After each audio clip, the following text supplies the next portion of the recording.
Hey, how's it going?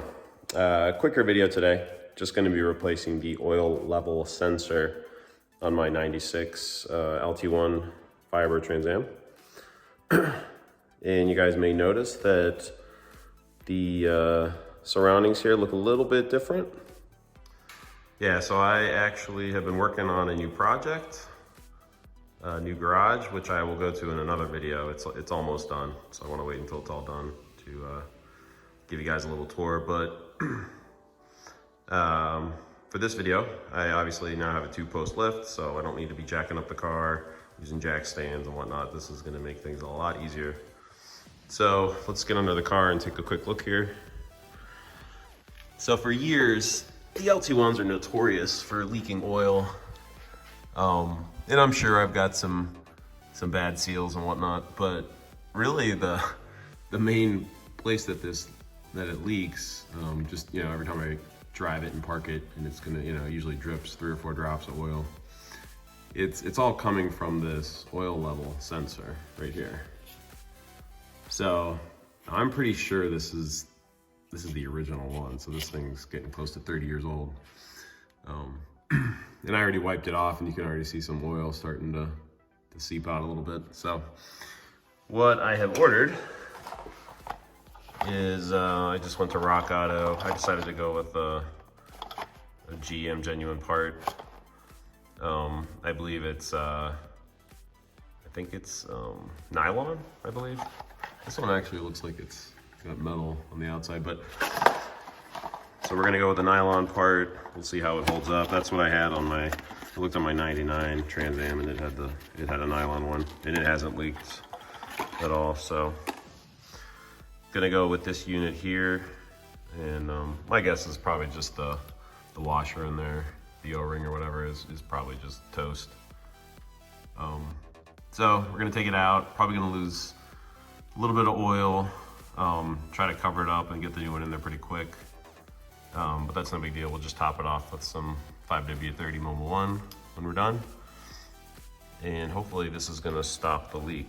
So in case you guys are curious, the part number for this is 126-03782. So let's get started. All right, so this turned out to be a little bit trickier than I had hoped for. So the existing factory oil level sensor, the problem is, I think with cars, probably, I don't know if it's 95, 96, 97s that have the dual cats. So you've got this big, cat right here, and it's in the way. The piece is too long, so this actually broke a little bit. But when I was pulling this one out, the plastic tip on it it snapped. Luckily, the metal wires inside the sensor kept it together, so I didn't lose anything in the oil pan. But it's too long to be able to go in straight. Now, your options would be trying to loosen, or like get these bolts off the cat and try to push this out of the way. Or you have to lower the whole oil pan to try to get more, so you have a straighter shot in. What I did, I don't know if I'm gonna have leaking issues or not, but because this is nylon, I was able to shave off, this area here with my Dremel, and even had to do a little bit here.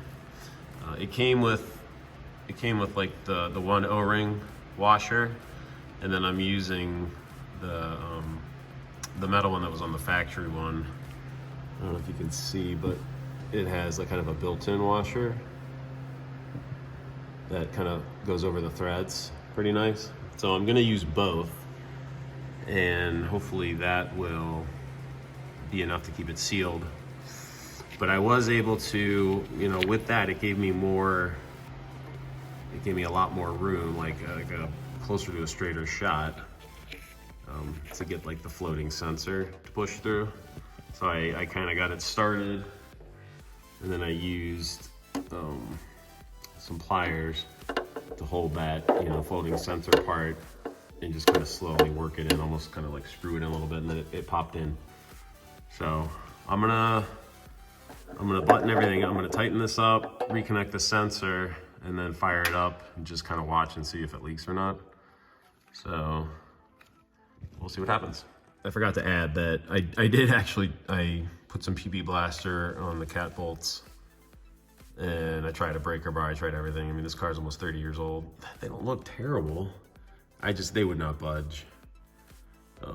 So I kind of gave up on that, and that's why I thought I'd give a shot at trimming the nylon. So anyway, we'll see how this goes. So obviously some things to consider when you're changing the oil level sensor and an LT1 with the dual cats. I didn't factor the fact that you didn't have enough clearance to actually get the, you know, the original sensor out and get the new one in. So I thought that I could, you know, pull out the old one, put in the new one, and not lose too much oil. Just a little bit would splash into the oil change bin that I had. So that's a mistake. You definitely want to drain all the oil. At least, you know, at least get it below this point, so it's not going to be pouring out.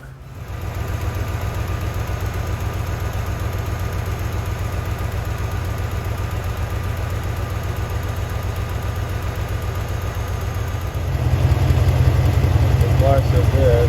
Not seeing any oil. So we got the temperature up to 180. Gauges all look good. Low oil gauge is not on, so my assumption is the sensor is working. And as you could see a minute ago when I just looked, there was no oil leaking out yet. So I'm gonna drive it around a few minutes and then come back, and we'll take a closer inspection, see how it looks, and just check the oil level to make sure I had put enough oil in it. So the oil level is looking pretty good. Might be kind of hard to tell, but it's within operating range.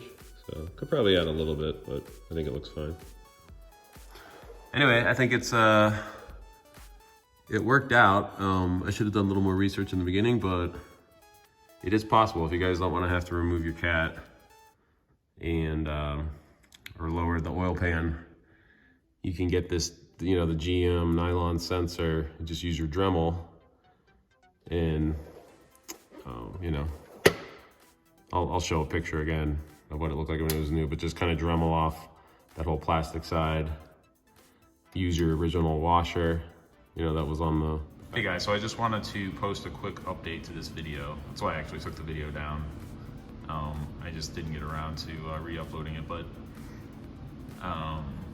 previously I had said, after I cut the polyurethane, I think I used just some RTV gasket stuff here, and that didn't really do the job, because when I cut the polyurethane, it exposed kind of the O-ring a little bit down here where it touches the oil pan.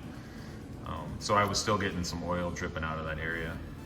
So I cleaned it up really well, used a lot of, you can see here, a lot of JB Weld, which is actually gray when it dries, but then I painted it black just to kind of hide it a little bit.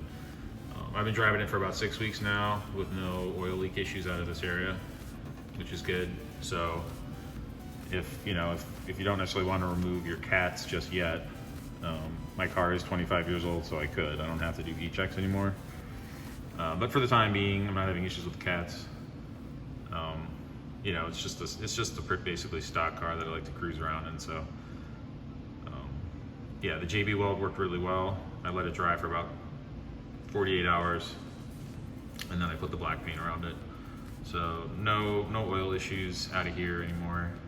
So it seems like this is a pretty effective fix. Anyway, thanks for watching. As you can see on the LS ones, this is my 99. They moved the oil level sensor to the passenger side of the oil pan, and it's obviously a lot easier to access to remove and put back in. There's no, you know, catalytic converter or anything in the way. That was a nice upgrade they made in 98 and up.